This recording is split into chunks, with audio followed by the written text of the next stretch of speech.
as we are saying once again, African Voices International is an organization that is committed towards the promotion of democratic and political freedom in Africa.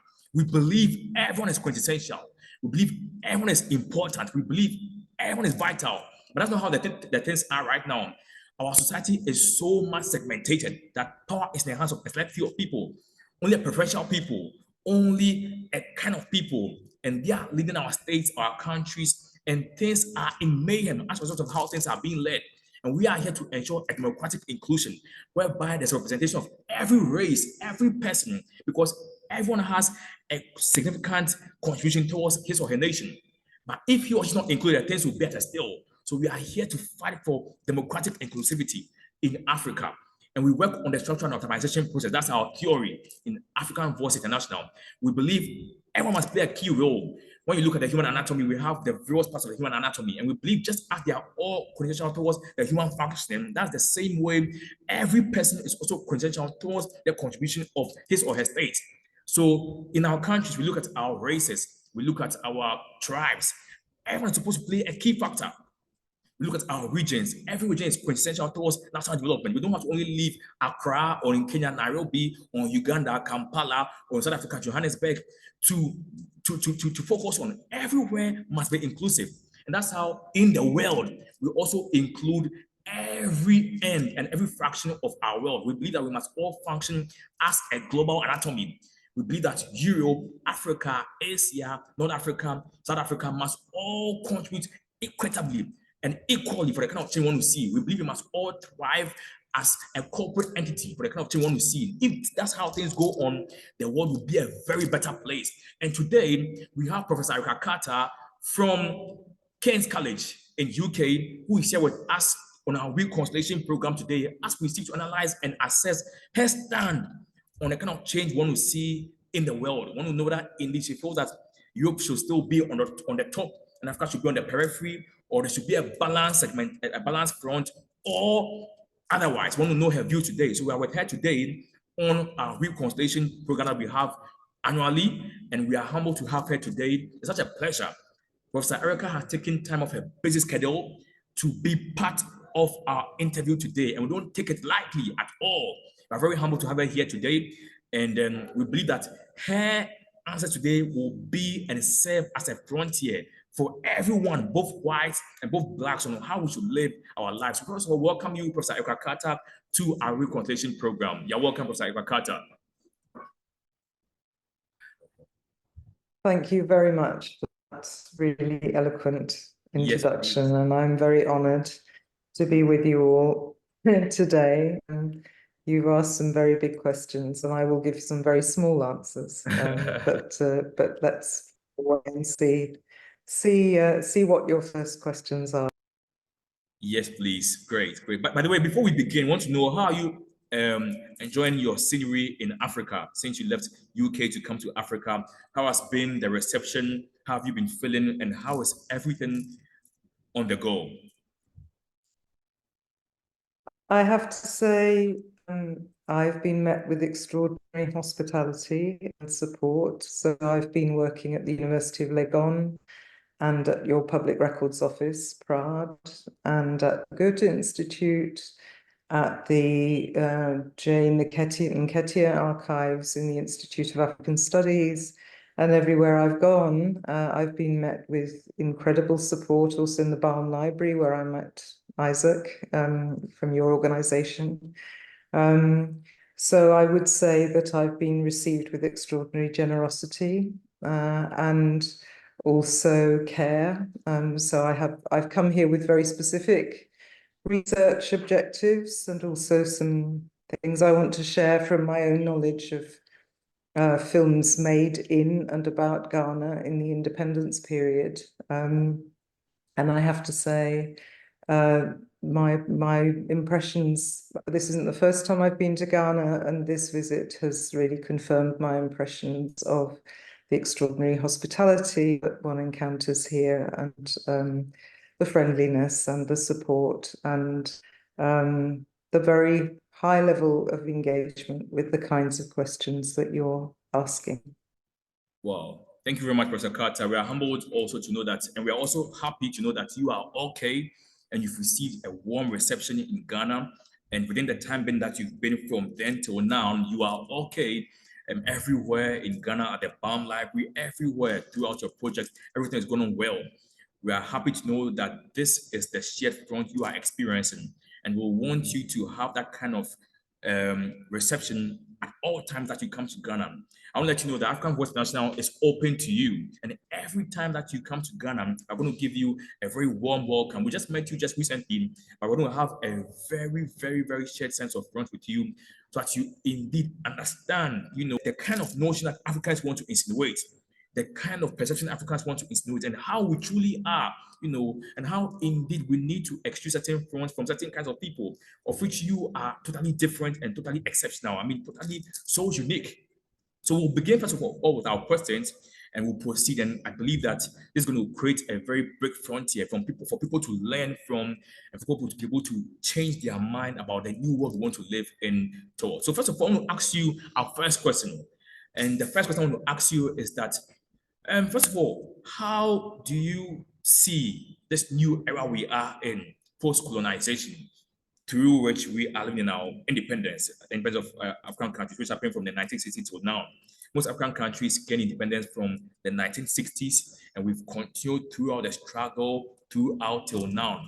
How do you see this new wave? Do you think it's quintessential? Do you think it's monumental? Do you think it's a pivotal progress towards who we are? Do you think we should shape our identity, or you think that we should just have still been under a form of governmentalship, or a form of administration, which is not ours, but based on foreign dominionship? How do you see things? How would you analyze things? How do you assess things? What is your view towards this in the first place? Thank you. Thank you. That's a huge question. As I say, I'm going to give, maybe you may find it frustrating that I will give small answers to big questions. I think that I think I'm going to answer that question in the first instance historically. I think, because I suppose I see myself primarily as a historian, as a cultural historian, and the work that I'm doing here is going into the archive and thinking about the history of the transition to independence. And I think that was a period in which Ghana really was a beacon for the world as the first sub-Saharan African nation to gain independence under a really extraordinary leader, Kwame Nkrumah, who had a vision not just of Ghanaian independence, but also of Pan-African unity. I do think, though, I mean, a lot of things have happened since then. There was a period of turbulence in Ghana, and that has been replicated elsewhere in countries after independence, not least because I think I'm seeing that in the archives, the very real difficulties beset governments in the immediate aftermath of independence, because everything was stacked against a country like Ghana. The world markets were stacked against Ghana. Ghana was caught in superpower rivalries between East and West. It was a very difficult situation, I think. And there's been internal turbulence. There have also been external economic pressures, not least the structural adjustment programs of the 80s and 90s, which I think have devastated large areas of the so-called global South, imposed entirely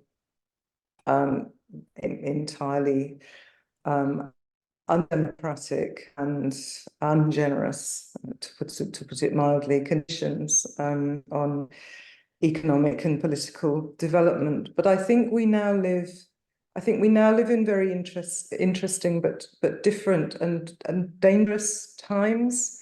I think these are the times, if you want me to be very frank, of ecological catastrophe. These are the times when all those visions that a lot of the world's problems be solved, through industrial and economic development, that we've learned actually the kinds of devastation that that development can wreak on ourselves and on the planet. So I think it's absolutely a moment where the kind of work you're doing is crucial, because we need to find ways. We have planetary crisis on our hands. The world is warming, the world is heating. I read the Guardian newspaper in the UK, and they've stopped talking about global warming. They talk about global heating now. That's been an editorial decision, just as one kind of vocabulary shift to draw all our attention to the common crisis that we face. And there are, of course, numerous other crises which are both related but also differently disconnected from the ecological crisis. I think we're entering very difficult times politically in response to a sense of insecurity, partly because of climate, partly because of poverty, partly because really we didn't fulfill the promises of the era of decolonization. There's a lot of insecurity, and people are turning to a culture of strong leadership, of authoritarian leadership, of fascism. Again, there are global fascisms on the rise. So I think that those of us who want to keep some kind of hope alive for democratic developments have a very big task on our hands. And as you say, none of us can do this alone. So that would be a sort of general answer to your question. It's a little bit vague, but it'll do for now. Well, I mean, Professor Carter, I mean, from what you are saying, your insinuations are all reflecting a positive front for Africa. You feel that it's necessary for us to come out and also reflect our identity, for us to show who we are. And you feel we've gone through some struggles from what you are insinuating, but we need to still come out and reflect who we are, be who we are, and depend on our own selves. From how you've been able to digest things and how you also encourage the vision of what we are all running behind. I'm going to ask you something. I want to know your views towards restoring the relationship between blacks and whites, because you see it everywhere in the political sphere, in the economic sphere, in the entertainment and art sphere. It's everywhere. I could just give just a short example. Even in the political sphere, let's look at someone like the head of the World Trade Organization.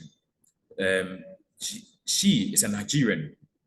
Dr. Ngozi, she's a Nigerian who was put as the head of the WTO, but she went through a whole lot of racial sentiments from a couple of Europeans before attaining that position. It wasn't easy for her.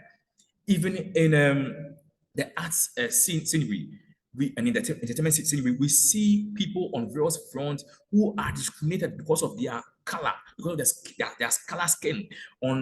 In sports, you see the same in football. You see so same in economy, in the business sector, whereby people who are owning various forms of businesses in Africa are not able to thrive because of where they are from. And there's always a sense of a gap between us, and this meant to keep us on the low, meant to keep white on the top, so that this kind of dependency will thrive at all times. What are your views towards this restoring this kind of relationship, whereby we want to see a balanced front? Because honestly speaking, we have phenomenal people in Africa who are doing so phenomenal well, right from economy, right from business to politics to entertainment to every sphere. But there's a form of imbalance. And until we have this acceptability, things will not be equal. We need to have a shared front. And I want to know your views towards sustaining this relationship. I want to know your views on restoring the relationship between blacks and whites in general, Professor Erica Carter. Okay, well, I think this really is a situation where small answers solve big problems. I think it starts in every corner of our lives. and in every institution in which we work. It's absolutely the case. If I look at my own institution, for example, the number of Black and brown professors is absolutely pitiful. We don't teach enough material about, for example, African history and culture, humanities. A lot of students of color experience racism. There is racial inequality that is woven into the education system in the UK and in other predominantly white countries. And there is police brutality, there is violence, there is discrimination, there is poverty and economic inequality. There are structural inequalities. I tend to think that the question of skin color, as it were, and cultural identity always has to be seen hand in hand with structural inequalities of which are economic and political and social in nature.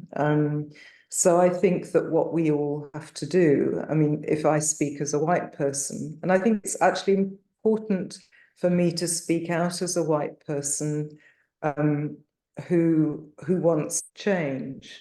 I think it's important for me to acknowledge the ways in which I participate in the production of that structural inequality.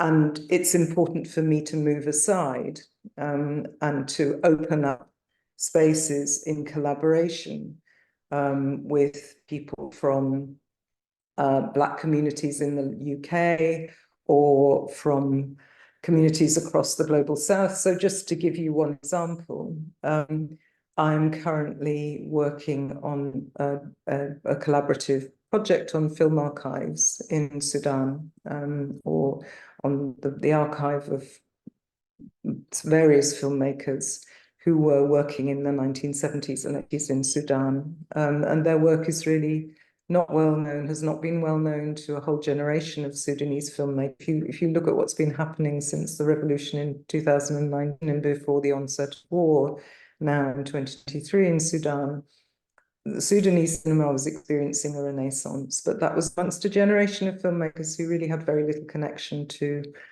their ancestors, if you like. So I've been working with the family of a filmmaker called Hussein Sharif. The family happened to live in London.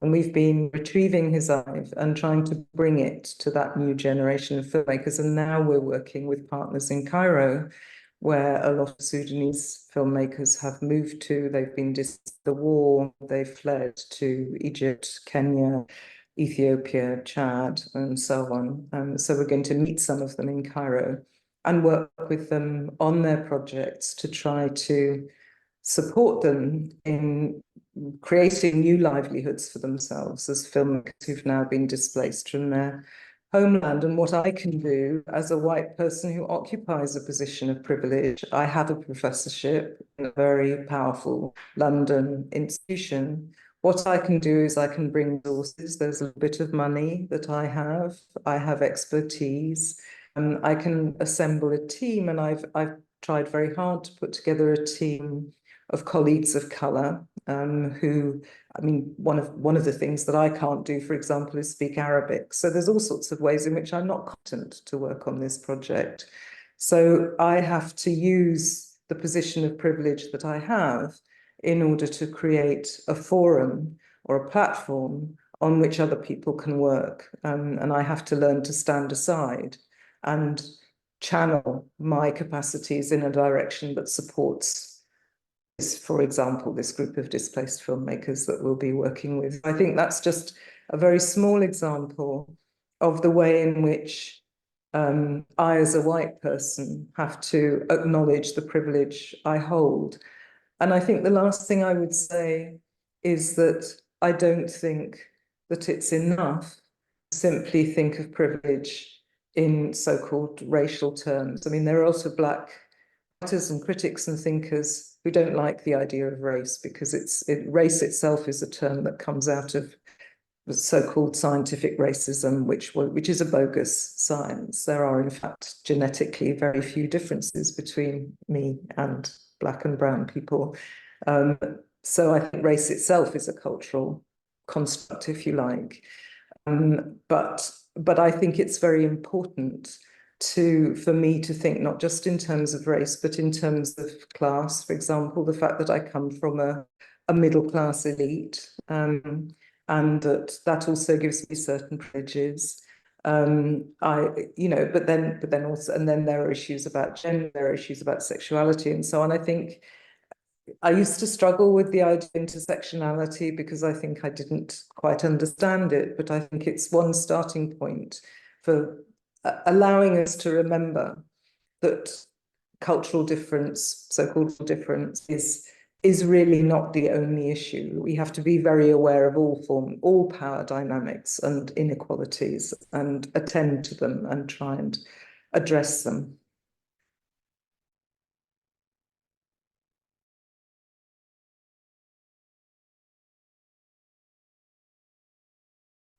Okay, very Yeah. well. Yeah, thank you, Please come in. Okay, you can come in. Thank you very much. Am I being heard, please? Yes, you've been heard. Hello. All right. Yes. Yeah. So a lot has been said, well noted, and then those are insightful sessions there by Prof. Now, I would only want to add a little flesh to what has been said. But first off, for me, I'm not a racist. Not hearing you, Echo. Hello, is it better now, please? Hello, is it better now? Yes, I can hear you now. Okay. First off, I must acknowledge your submissions given so far. They are that insightful, and I took so much clue in that. But first off, for me, I'm not racist. Over the past years, I've been doing my best, but my best seems little. But for me, I'm no racist. And I don't want to be told that I have responsibility for something that doesn't seem to be my fault. Even when should I take you to the Bible? God wants us to be a people of oneness. And so oftentimes we meet a black person meeting a white person would be like, I wish I was like this. I wish I was like this because of their features. And that's when they do not possess those features, they do think and they do find themselves as inferior, as nobody.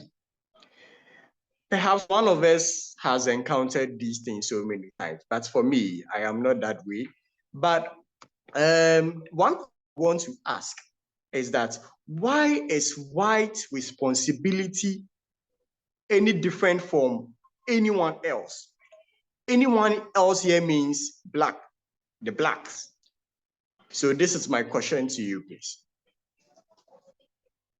I think as a historian, as I've said, I would want to answer that historically. I think that there is a history of the European nations and the countries of the North in the modern period, if you like, since the 17th century, extracting wealth and labor and value from the African continent, from South Asia, from East Asia. So I think there's a historical legacy in which I don't like. I mean, like you, I don't like to think of myself as racist, but I don't think that there are particularly issues that have to do with our personal consciousness. We have to work on our personal consciousness, or I have to work on that and catch myself if I think that I'm I'm behaving in a way that could be racist. I think that happens. I think it certainly happens to me, and I have to be attentive to that. But that's not really the reason why I think that white people have a historical responsibility. I think I have a historical responsibility, for example, the white British person whose parents, and this is another thing that brings me to Ghana. My parents were in the colonial service in the last years of British colonial rule in Ghana and in West Africa. For many years, that was actually a source of personal shame because I'm not somebody, I actually, from very young, I was rather ashamed, rightly, of British colonial and imperial history and of my parents' part in it. I now think about that rather differently. I don't think my parents were bad people. I think a lot of the people who came, for example, to Ghana as teachers, as nurses, as agricultural workers, and so on, many of them did good work in collaboration with Ghanaians. So I don't think it's about good people or bad people, but it's about an uneven distribution of resources for which my country has been responsible. There's a very good book, a recent book on reparation by Olufemi Tayo, who's I think, American Nigerian legal philosopher. And he talks about the whole debate that goes on now about reparations, the call for reparations. And one of the ways in which he frames that discussion is he talks about reparations being about distribution. The core question is the distribution of resources, of money, of wealth, of power, and an unequal distribution of resources that is historical, that has very long historical roots.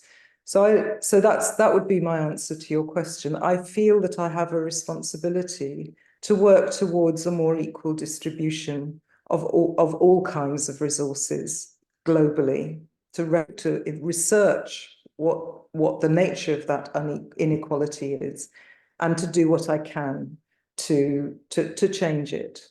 I don't know if that answers your question. Historically, from the historical point of view, I think I'll take it. You've done justice to it. But secondly, I have another one, a quick one. So in our African settings, or in our settings, in the worldly settings, wherever blacks and whites are found, you realize that there are divisions, even though there are one or two people who may want to penetrate to establish and maintain relations. Oftentimes, when a black tries to go closer to a white, irrespective of where they find themselves, a white always would want to portray or whatever, or the white always feels or thinks they are right. In whatever situation, I just don't know the reason, but whites always feel like they are right. Can you explain to me? I've lost this? you again, Echo.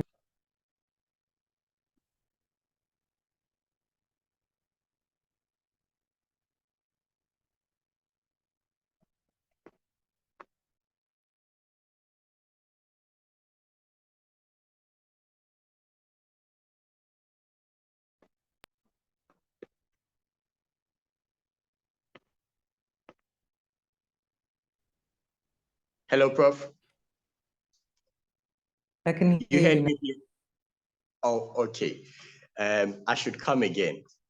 I was saying that, I'm just saying, wherever a group of people are gathered, where there are blacks and whites, mostly black people don't want to mingle or penetrate into the spaces of the whites.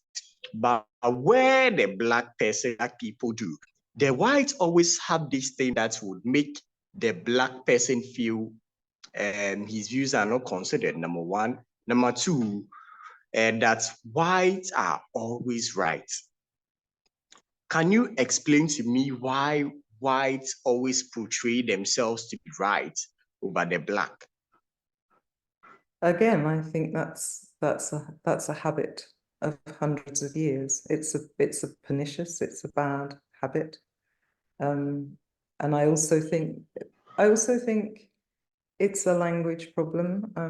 I went to a film screening last week with one of your very important Ghanaian filmmakers, Kwabena, who was talking about Ghanaian filmmaking and generally talking about the kind of cultural situation on the African continent and the fact that the shared languages of the African continent are European languages, English, Portuguese, French, whatever else, I can't think now.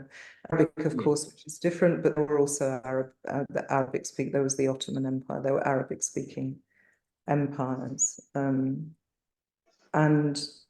I think I think there's a hierarchy that is also embedded in that notion that white people are articulate in those languages which are not indigenous languages. I shouldn't really be here speaking to you in English, but unfortunately, I don't know. I don't have any command of Ghanaian languages. I think that's one. That's one very small. I think it's an entrenched habit, but I think there are also cultural reasons that have to do, amongst other things, with language. I also think, do you mind if I turn the tables a little bit? Because I also think we're doing this now, that I don't feel that I'm an authority at all. I've thought about many of the questions that you're asking me, but in lots of ways, you're the people who are much better qualified to answer these questions than I am, because you live on the African continent and you understand the situation here. But do you mind if I ask a couple of questions of my own? Because they would perhaps help bridge this gap of understanding you're talking about, Echo. All right. Thank you very much. But upon all of these, how can the narrative change? What are the things we can do to change this narrative? Well, this is where I would like to ask you all a question.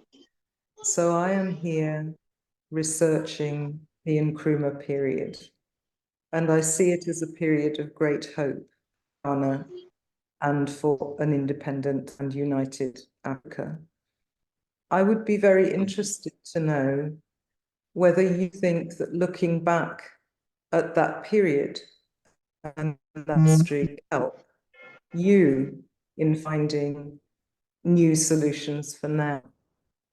So that's a question that I don't know who would like to answer that. Wow.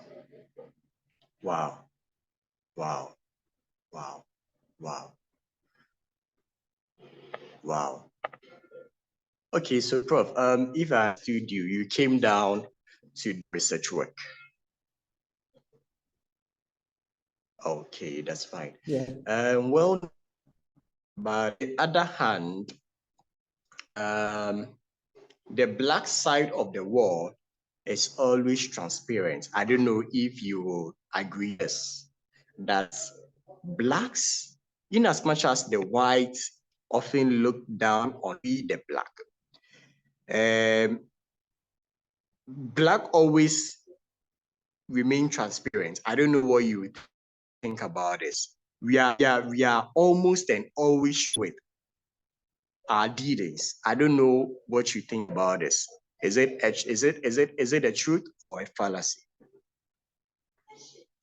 I don't think I can say that, Echo, because I haven't been in Ghana for long enough or on the Africa for long enough. I do tend to think that it's unwise to generalize about all Black people and all white people. My own experience is that There are a lot of differences amongst white people, and there are a lot of differences amongst Black people. So I'd be cautious about making general statements either way about what Black people are like or what white people are like. I see. But I do think this is something that your question is something that I can't answer in a way because I don't have the knowledge. I haven't lived here, you know. I'm here as a visitor. Okay, Prof. So looking at Africa's mode of governance, in terms of our contemporary governance, right now we have people like President Akufo-Addo of Ghana, we have people like President Kagame of Rwanda, we have coup d'etat leaders, you know, like Colonel Assimi Goïta of Mali, Colonel Mamadi Doumbouya of Guinea, Captain Ibrahim Traoré of Burkina Faso, and their likes, President Cyril Ramaphosa of South Africa. How do you generally assess Africa's state of governance during this time, post our independence? How would you assess it? How do you say where are we on comparing globalization? How do you say where are we on currently, Professor Erica? Thank you. Well, thanks for that question. I mean, one thing I would say is that I'm really not an expert on contemporary African politics, so I can't comment particularly on any particular leader. I'm much too ignorant about political systems here, and you know, I follow them a little bit, but not enough to be able to say anything. But I do think that there's something that really strikes me when I look around here, but also, you know, I've spent some time in South Africa. I've spent a little bit of time in Nigeria. And I have gained some impressions from that context. And I think there is something that actually the African continent shares with the systems of government that I'm more used to, which is that we've all been under pressure under the kind of rapid acceleration of globalization to prioritize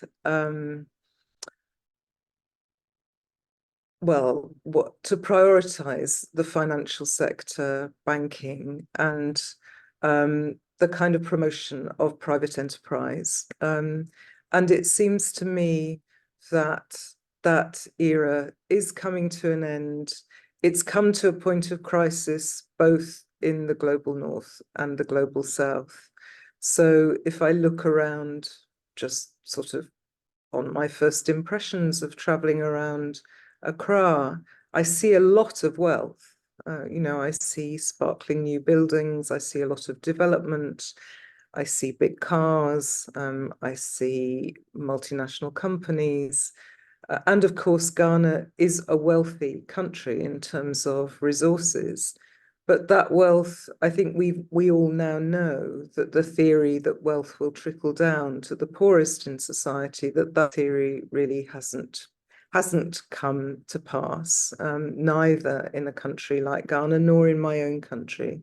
So I think we face a shared problem of governance, which is what are the values apart from the pursuit of personal wealth that we have to use to create new futures for ourselves. And I think that's where, again, looking back, not just to the Nkrumah era, but let's take that just as an example, I think we can search in those contexts that precede us, or actually in a lot of community activism, for example, for a different set of values that have to do with combating inequality, promoting healthcare systems that really serve populations, having a set of promoting education, cultural values, and thinking about having forms of governance which move with those values as much as they move the pursuit of personal gain. So, like I said, I can't comment particularly on African leadership because that's not something I know enough about, but I can comment on connections that I see between the predicament that you face here on the African continent and I face back in Europe. Well, Prof, I mean, your your sense of normality is very, very enormous because you see things from a global angle and you see problems not from a particular faction, but from a composite and a compound faction, whereby we all need to address certain issues. And I think you are just very, very, very composite. You are just for all. And it's just very, very phenomenal hearing from you because you seek to really enlighten all of us about the need for us to stand as one people, not as divided factions. You see the problems as global problems, not as individual or continental issues. As you said prior in your previous question that we asked you, you spoke about how indeed you see not based on our races, not based on the color of our skin, but you see as one people, and as a result, you've really emphasized that in this by saying that we have issues which are global and how we can address this globally. And I think you are very phenomenal. But I want to ask you a question, Prof. Looking at Nkrumah's era, I mean, you are here actually to delve in issues in that sort. Looking at Dr. Nkrumah's era, looking at people of that sort, looking at people like Dr. Nkrumah, Julius Nyerere, Nelson Mandela, Patrice Lumumba, look at all these people. How do you relate their tenure to the kind of impact we are facing now and we are having now in Africa? And how would you also, last but not least, also analyze Dr. Kwame Nkrumah's regime? Would you say it's something that was worth it? Was he democratic? Was he for all? Did he really cause an impactful revolution? Was he selfish? Or he really stood for a cause towards indeed ensuring a global community whereby there's freedom for all? How would you assess all of these? Thank you, Professor. Thank you. That's a great question. And it's something that obviously is preoccupying me a lot because I'm spending a lot of time in the archives reading briefings by Nkrumah, letters from and to Nkrumah, reading his books, thinking a lot about him. As I said to you before, I'm here really as somebody who, I have my name from a family friend who was Kwame Nkrumah's private secretary, Erica Powell, and was with him for a very long time from 1955 to 1966. And I'm very interested. I'm here in a way. This is a sort of personal quest to find out my own background, my own attachment to a country like Ghana, because Erica Powell decided to stay here and serve the cause of independence. And I wanted to know more about that, about what motivated her to do that. I think I'd say two things about, in response to your question about Nkrumah. First of all, what kind of leader was he? Well, I think that he was a man of great vision. And again, one of the things that I think is lacking, not just in Ghana from what I see, but again in my own country, is the kind of public vision that he had. It's certainly the case that Nkrumah was a socialist, and his mission was not, I've just read a letter from him where he talks about, he's writing to somebody in the British government, and he's saying, look, this is where I come from. I'm a socialist, but I don't. He was actually writing to somebody in the Labour Party in the UK, and was rather disappointed in the Labour Party in the UK because he thought that they weren't socialist enough. But he was also saying, that's not my business. This is your country. It's not my country. But I think what that meant for Nkrumah was that he wanted his leadership to enable the building of a nation and of a public realm. And I do think it's extraordinary what he did in terms of infrastructure. So he built hospitals, he built schools, he built universities, Tema Harbour, the Volta Dam, he laid down railways, he had an extraordinary vision for projects that would benefit communities, not that would benefit individuals who are out for private gain. And I think there is a lot to be criticized, particularly, I mean, again, it's been very interesting in the archives seeing how he developed, both in terms of his political thinking. So he moved much closer to Marxism, Leninism towards the end of his period in office. That wasn't quite where he started from. But he saw that as the way forward because of the kind of collectivist ethos, I suppose, of Marxism. And I think also towards the end of his period in power, he felt threatened on all sides. He didn't respond to that well. He became very autocratic. I think when you ask, was he a Democrat? I think he tried to be a Democrat, but he became less of one towards the end of his period in power. But do you know what? I think that I feel very strongly that if there's one thing that binds us together as human beings, it's the fact that we all fail. It's not that we are perfect, because perfection is not human. So I think there's a lot to admire in Nkrumah. There's a lot to criticize. I think I mentioned before the Volta Dam project and the huge displacement of people that involved. People were hurt by some things that he did. People were imprisoned under his rule.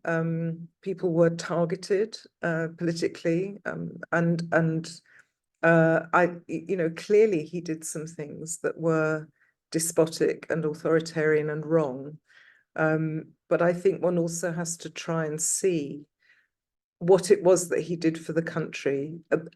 Just one last thing on that, partly because I went recently to the Kwame Nkrumah Memorial Park, and I was very moved to see how much he's celebrated, how much his legacy is celebrated. But I also think there's very little information about what he actually did, who he actually was. And I think in order to celebrate somebody, you have to know them on all sides of their personality. And that's the last thing I would say about my work in the archives and what that makes me feel or understand about Nkrumah. He was an extraordinary individual, there's no doubt about that. But he was also supported. I'm reading letters from all over the world and reports from all over the world. And getting a sense of the enormous love and loyalty, actually, that he inspired from friends, comrades in the US. You have African-American activists writing to him. You have somebody called Barbara Jackson, who was an advisor, an economist and an advisor to JF Kennedy. You have people across the political spectrum in the UK. You have you have friends who he made along the way. There's an enormous amount of love and respect, but also support for Nkrumah. So I've come to think of Nkrumah as a kind of composite of all the people who saw him through that extraordinary period. This wasn't the work of one man. This was the work of many, many networks and communities. And I think seeing it like that is also something that might help you in your work, because that's what you're trying to build too. You're trying to build communities and solidarities and networks. And I do think that's how things get done. Well, thank you very much, Professor Erica. I mean, you've really digested well on how we can have a shared community, and someone of your personality who has indeed shown and given that kind of genuine concern for a global community will trust enough when you explain various weaknesses of other people. So definitely, most Africans have been are biased towards some of the concerns they receive from whites because of the notion they think about certain whites. But from your perspective and seeing the kind of balance fora you want the global community to thrive in, it's very, very transient and very transparent that indeed, when we are talking about the weaknesses, you indeed are concerned about some of the errors and how they could be changed in the future generations. And I mean, Professor Erica, you are just a trailblazer and a masterpiece that we need to learn from. And honestly speaking, this has been a very phenomenal interview with you, whereby you've enlightened us. And I entreat every freedom giant to listen and learn from Professor Erica, because this is just going to be just the beginning. And she's just opened the lenses to more and more and more for us to digest from. And she's just an exemplary character of who we need to indeed visualize for the kind of contemporary society we want to live in. You are just phenomenal. And I tell you, the reconciliation dialogue just keeps on getting better and better and better and better. Your sense of your expertise, your knowledge, I mean, your affableness is just enormous. And we are so humble to hear from you. And we believe, and everyone is going to watch this and be enlightened about the new path ahead. We believe if we live in a society like this, the world will be a better place. And indeed, as you said, we're not a world living based on segregation of races, but based on a common identity whereby we all are in a shared planet. And that's very quintessential. We've really learned a lot from this, and we'll note all of this down. I want to thank you, Professor Erica, for this phenomenal interview. But before we leave, I want you to give in your last words for us before we end this interview, for everyone to hear from and take some wisdom from Professor Erica.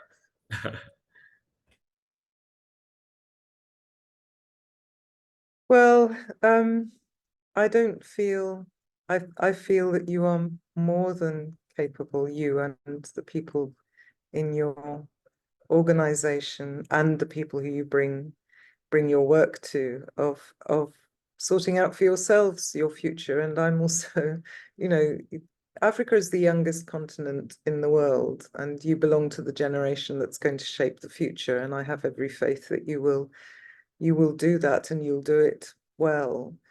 But if I had any kind of parting words, they would be taken from Ghana, and they would be taken from one of the symbols that I find so powerful in your culture here, which is the Sankofa bird.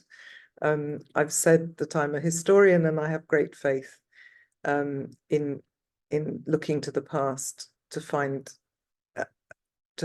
some kind of truths that can take us forward into the future. And of course, that's what the Sankofa bird does. The Sankofa bird looks both backwards into the past and forwards into the future, but does that simultaneously. And the Sankofa bird is for me an inspiration in my own work, and I guess, I hope that it will be that also for you. And I have to say, it's been a huge privilege and a real pleasure to talk to you and your associates tonight.